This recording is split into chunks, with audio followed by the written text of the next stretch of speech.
Bab 8, itu belum seberapa. Kita harus gimana, Mas? Masa tinggal di sini sih? Sebentar lagi apartemen aku masa kontaknya habis. Ucap Aruna kesal karena tidak mendapat apa-apa dari mantan istri suaminya. Sabar dulu sayang, aku juga sedang mengusahakan untuk membeli rumah untuk kita tinggali. Jawab Dirga dengan lembut. Tapi sampai kapan Mas? Selma kamu jadi CEO di perusahaan papa masa nggak ada tabungan kamu sedikit pun. Entah sadar atau tidak tapi sikap Aruna mulai berubah pada Dirga. Yang biasanya wanita itu begitu lembut dalam berbicara tapi kini hanya wajah cemberut dan kekesalan yang diperlihatkan pada Dirga. Aku memang punya tabungan tapi belum cukup. Kamu nggak ingat minta pesta meriah bahkan kamu juga meminta mahar uang yang tidak sedikit terus kita juga bukan madu. Semua itu butuh uang. Tabunganku terkuras karena semua itu. Dirga ikut kesal pada istrinya karena tidak tahu kondisinya sekarang. Aruna terdiam, apa yang dikatakan Dirga memang benar adanya, sekarang aku tanya kemana semua uang mahar itu. Sama uang yang sering aku transferkan untuk kamu yang jumlahnya tidak sedikit. Tanya Dirga menatap Aruna dengan tatapan menyelidik. Aruna bergeming, ditatapnya Dirga dengan ekspresi sulit diartikan. Uangnya aku kasihkan ke ibu Mas buat bangun rumahnya di kampung sama bayar apartemen ini. Terus jangan lupa sama kebutuhanku sehari-hari makanya uangnya nggak ada. Dirga meraup wajahnya kasar. Baru beberapa hari dia menikah dengan Aruna tapi kepalanya terasa ingin pecah. Apalagi tuntutan wanita itu memaksanya secara terus-menerus.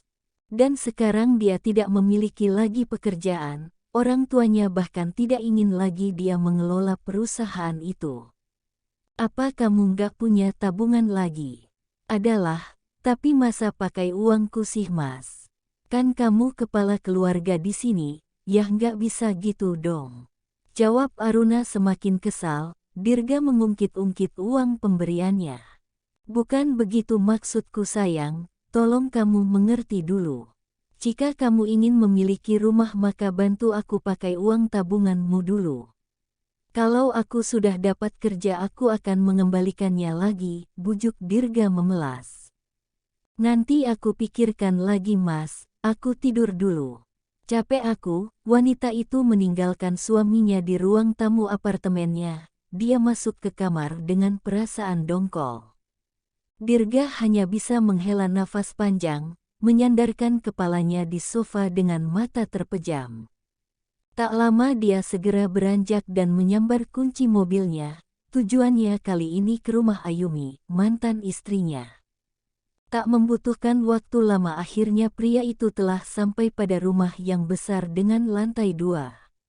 Dia menatap sekeliling, banyak tanaman bunga yang sudah bermekaran di taman-taman yang memang Ayumi buat dulu, padahal sebelum mereka menempatinya semuanya kosong dan lihatlah sekarang betapa rajinnya wanita itu.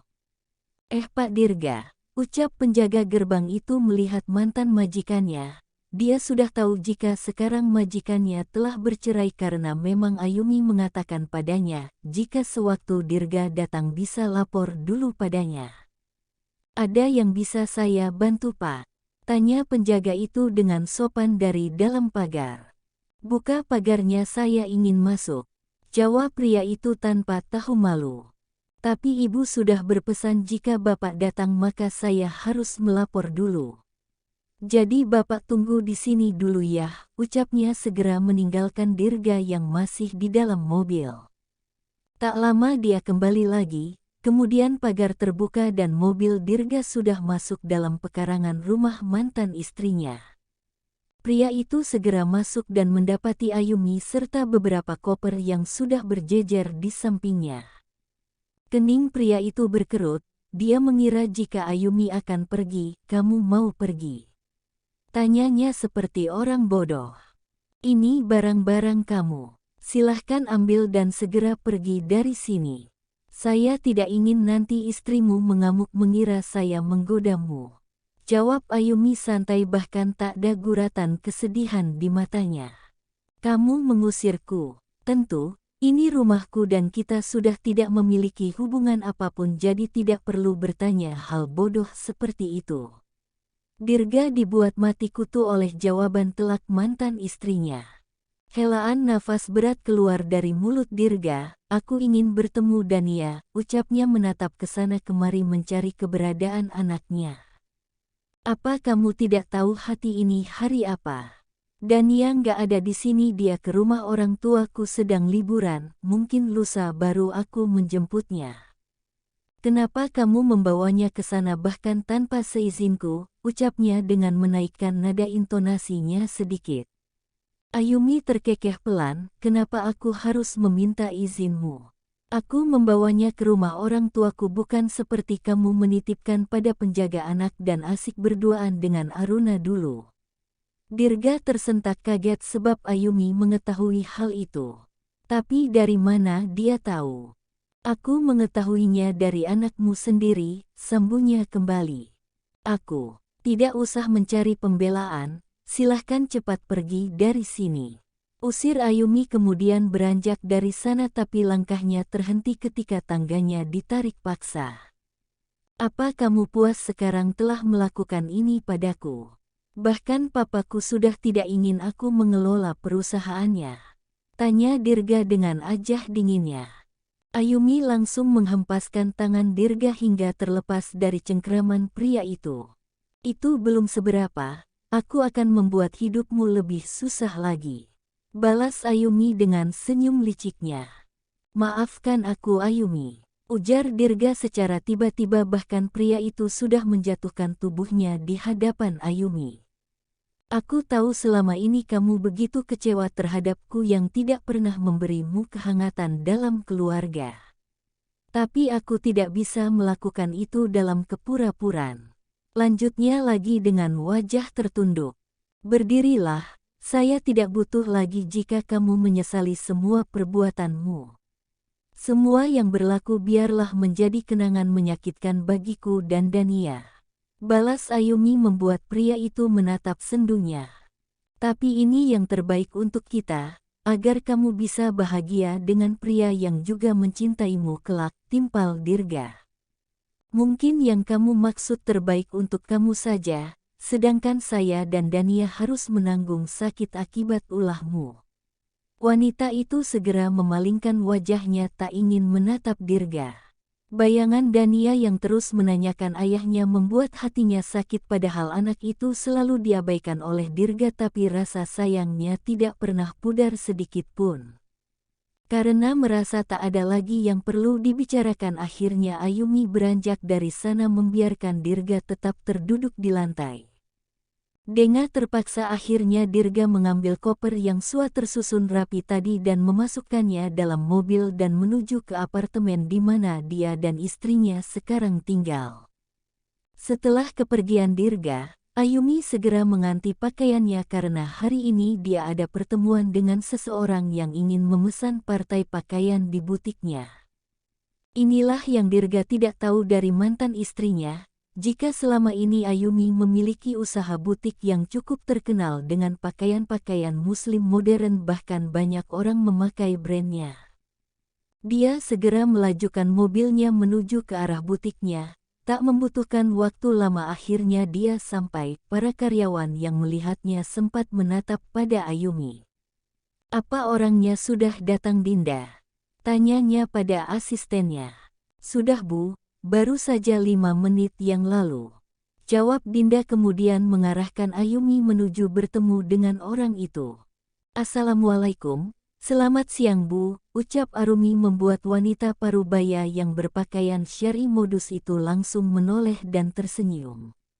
Waalaikumsalam, jawabnya Mas tersenyum. Wah ternyata masih muda ya onernya.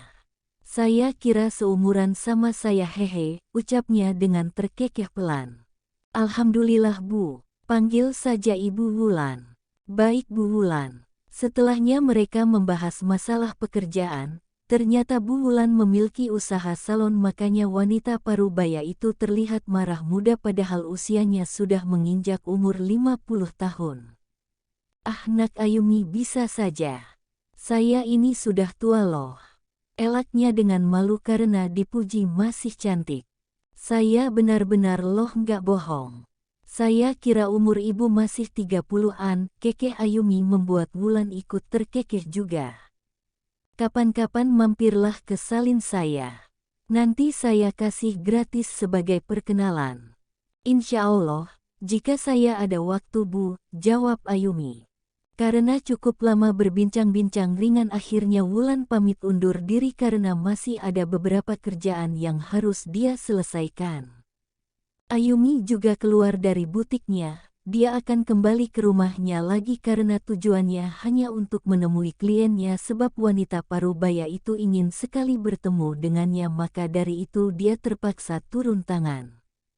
Sebelum pulang ke rumah dia berhenti dulu ke supermarket untuk membeli bahan masakan yang sudah mulai menipis, apalagi sekarang dia sudah mempekerjakan pembantu di rumahnya. CK. Kenapa dunia ini sempit sekali sih harus bertemu dengan wanita serakah sepertimu? Ayumi segera berbalik ketika ingin mengambil troli sebab seperti ada yang mengajaknya berbicara. Ayumi tak menggubris Aruna, dia merasa hal itu tidak penting untuknya toh mereka tidak sepakat itu hanya sekedar untuk mengobrol. Apalagi sepertinya wanita itu tidak mengajaknya mengobrol melainkan ingin mengajaknya ribut. Dia mengambil troli kemudian mendorongnya untuk mengambil apa-apa yang sudah kosong di rumahnya. Aruna yang dihiraukan mengepalkan tangannya tak terima karena ditinggalkan begitu saja. Hei wanita sialan, aku mengajakmu berbicara. Dasar murahan, teriaknya membuat atensi orang-orang langsung melihat ke arah mereka. Lihatlah wanita murahan ini. Dia telah merebut kekasihku padahal kami sudah berpacaran lama selama 8 tahun tapi dengan teganya dia mengambil dariku. Teriaknya kembali agar orang-orang bersimpati padanya. Ayumi yang sudah tak tahan langsung menatap tajam ke arah Aruna. Jangan mulutmu. Sebelum berbicara tolong berkacalah terlebih dahulu. Saya ini istrinya dan kamu hanya dinikahi siri oleh suami saya. Oh maaf sekarang dia sudah menjadi mantan suami saya karena kamu yang merebutnya. Oh jadi pelakor toh dia yang berteriak itu tadi. Iya aneh masa pacaran saja dia bangga.